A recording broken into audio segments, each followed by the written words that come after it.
County in eastern Pennsylvania, west central Northampton County in eastern Pennsylvania, until 8:45 p.m.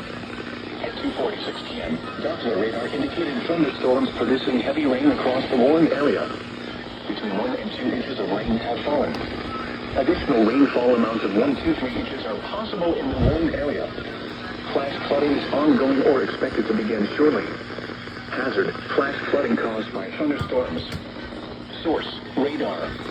Impact: flooding of small creeks and streams, urban areas, highways, streets, and underpasses, as well as other drainage and low-lying areas.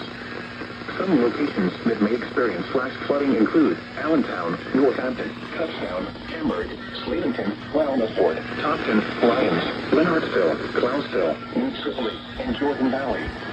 This includes the following highways: Interstate 78 in Pennsylvania between mile markers 32 and 57. Northeast extension between mile markers 54 and 68. Turn around. Don't drown when encountering flooded roads. Most flood deaths occur in vehicles. Be aware of your surroundings and do not drive on flooded roads.